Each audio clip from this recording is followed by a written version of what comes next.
How can I work hard for something and my performance is not based upon the outcome? How can I work and my effort and my motivation and my drive is not based upon what the product will be, but more so based upon me taking pride in what I do? And so I came up with this thing called process over product. The process saved my life. And what I mean by the process, I'm talking about the way I handle my business on a daily basis and the way I go about every single aspect of my life. I live by this thing called empty the bucket. It's an unspoken law of accountability and responsibility to me on this earth and my existence and everybody that is connected to me. I just believe that I'm supposed to give everybody that is connected to me the best version of me. I just believe I deserve to give my wife and my children the best version of me. I just believe the people that I'm of service to on this earth, I deserve to give them the best version of me.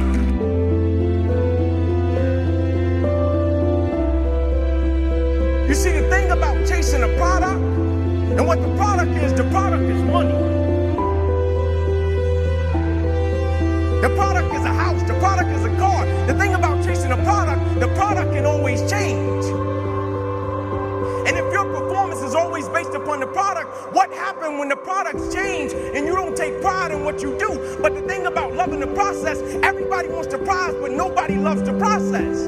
Everybody wants to be a champion, but nobody's willing to put in the work that it takes to be a champion. Everybody wants to hold up the trophy and say, man, I did it, but nobody's willing to put in the work that it takes to do it. I love the process.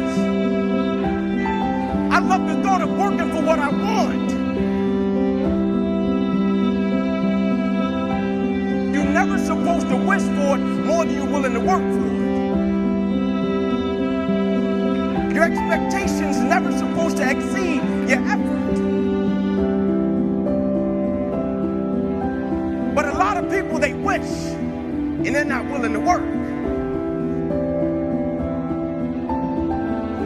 See, some of you in this spot where you keep asking God, what do I do next? What's my next move?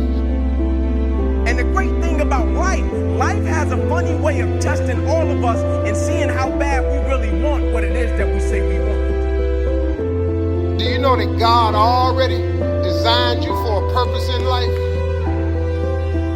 People can talk the talk, and people do it very well. But life is going to hit you with a certain level of opposition. Life is going to hit you with a certain level of adversity. And life is going to say to you, you said you wanted it, now let's see how bad you really want it. Prayer line.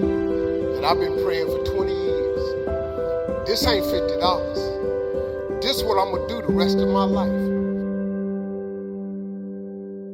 7-year-old kid doing backpedaling drills, running sprints, running laps, chasing his dream to go to the NFL. And just beyond those car lights, I could always connect with my mother's eyes. And so it made me dig a little bit deeper. It made me push myself a little bit further. It made me work a little bit harder. I live by this thing called the harder you work, the harder it is to surrender. You see, the reason people quit, they don't take pride in what they do. The harder you work, the harder it is to surrender. The single most important thing in your life is your dream. It's your dream. It's what you dream about. I'm not concerned with a person that does well in one aspect of their life and they can hang their hat there and say, man, I made a lot of money. You made a lot of money. You're a public success, but you're a private failure. If you got no dream, if you got no vision, you're sunk. You're done. What good is it to make a lot of money and you don't want to go home to your family? The Bible says a man without a dream or vision shall perish. And I'm not just talking about business. I'm talking about winning simultaneously in every aspect of life. The fact that they don't see the dream. What good is it to make a lot of money and you don't take care of your kids? What good is it? You know, the Bible says your gift will make room for you. It'll make room for you. See, if you're not doing your gift, you're wasting your time. You're a public success, but you're a private failure. And so how can we win simultaneously and take pride in everything that we do? The fact that they don't see what you can be has nothing to do with what God can do. Nothing at all. And what I mean by honoring legacy, you honor the ones that paved the way for you. And you leave a legacy for the ones that's coming behind you. We just have it right now while we're a part of something right now. Somebody has came before us and paved the way, and somebody will come after us. And so while we have it, how can we do it in such a way that we leave a legacy for the ones that's coming behind us, and we honor the ones that paved the way for us? And so everything I did, I took a certain level of pride in it. I bet you he got a target for what he's shooting at. He got a vision of where he's shooting at. If you see it, you can achieve it.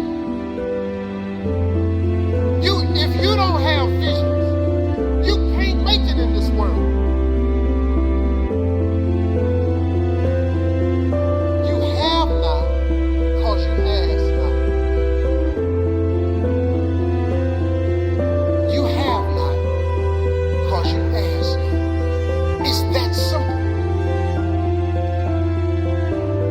Most people don't have the life of their dreams because you ain't never asked God, could you have it? You've been trying to do it yourself. You've been trying to figure it out for yourself, how that's been working out for you. Kind of crazy, ain't it? I just told you earlier, you can't figure it out. Ain't no scripture nowhere tell you to figure it out. What you trying to figure your life out for? Can't change the past, so what you tripping with your life for? You have not because you ask not. Y'all ain't never asked God, could you be rich? Most people ain't rich today because you ain't never asked God, could you be rich?